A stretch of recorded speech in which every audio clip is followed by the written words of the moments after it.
జనసేన అధ్యక్షుడు పవన్ కళ్యాణ్ ఎన్నికల ప్రచారానికి సిద్ధమయ్యారు. బీజేపీతో తెలుగుదేశం పొత్తు, టీడీపీ జనసేన సీట్ల సర్దుబాటు అంశం తేలడానికి కొంత సమయం పట్టేలా ఉంది. ఈలోగా జిల్లాలో పర్యటించి పార్టీ శ్రేణుల్ని ఎన్నికలకు సిద్ధం చేయాలని పవన్ ప్రణాళిక రూపొందించారు. ఇందులో భాగంగానే ఈ నెల 14 నుండి 4 రోజుల పాటు పవన్ ఎన్నికల ప్రచారాన్ని ప్రారంభించబోతున్నారు. ఉభయ గోదావరి జిల్లాలపైనే ఎక్కువగా ఫోకస్ పెట్టిన జనసేనాని 4 రోజుల పాటు ఆ 2 జిల్లాల్లోనే పర్యటించబోతున్నారు. పార్టీలో ముఖ్య నేతలతో పవన్ కళ్యాణ్ నేరుగా మాట్లాడబోతున్నారు. ఉభయ గోదావరి జిల్లాల్లో ఎక్కువ సీట్లు కైవసం చేసుకునేలా పవన్ వ్యూహాత్మకంగా అడుగులు వేస్తున్నారు. మరిన్ని అప్డేట్స్ మా ప్రతినిధి జయరాజ్ అప్డేట్స్ ఇవ్వడానికి లైవ్ లో జాయిన్ అవుతున్నారు. జయరాజ్, ఎక్కడ నుండి మొదలు కాబోతోంది పవన్ ప్రచారం? ఏ ప్లేస్ నుంచి?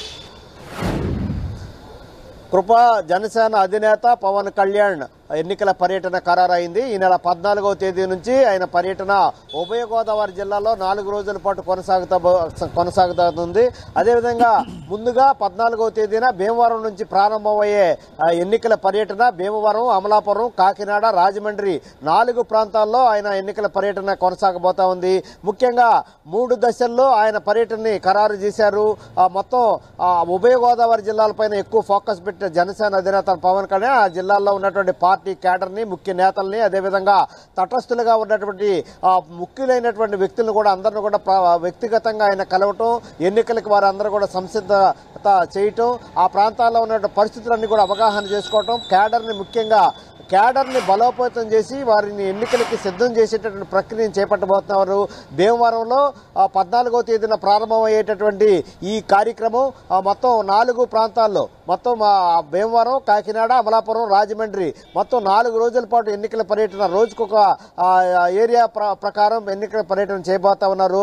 మొత్తం మీద చూస్తే ఎన్నికల పర్యటనలో ముఖ్యంగా అటు జనసేన క్యాడరు, జనసేన అధినేతలతో కాకుండా, జనసేన నాయకత్వంతోనే కాకుండా అక్కడ ఉన్నటువంటి తెలుగుదేశం క్యాడరు, తెలుగుదేశం పార్టీకి ఉన్నటువంటి ముఖ్యమైనటువంటి వ్యక్తులు, తటస్థులుగా ఉన్నటువంటి వ్యక్తులు అందరినీ కూడా జనసేన అధినేత పవన్ కళ్యాణ్ కలవటం, వారితో అక్కడ స్థానికంగా ఉన్న పరిస్థితులన్నీ కూడా వారితో చర్చించడం, రాబోయే సీట్ల సర్దుబాటు, గెలిపే లక్ష్యంగా ఏ విధంగా టీడీపీ జనసేన ముందుకెళ్తుంది అనేటువంటి కార్యాచరణ అంతా కూడా వారందరితో వ్యక్తిగతంగా చర్చించే అవకాశం ఉంది. దీనికి సంబంధించినటువంటి కార్యాచరణ కూడా సిద్ధమైనటువంటి పరిస్థితి.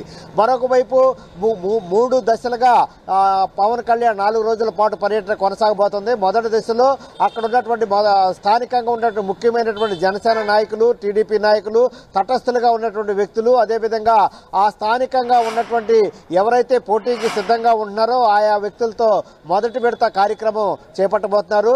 రెండో విడతలో జనసేన సైనికులు, వీర మహిళలు, జనసేన కార్యకర్తలు వీరందరితో కూడా సమావేశం అవుతారు. మూడో విడతలో ఎన్నికలకు ఏ విధంగా సన్నద్ధత చేయాలి, ఏ విధంగా ముందుకెళ్లాలనే అంశం గురించి కూడా స్థానికంగా నాయకత్వం అందరితో కూడా సమావేశమై చర్చించే అవకాశం ఉంది. కృప. రైట్ జయరాజ్.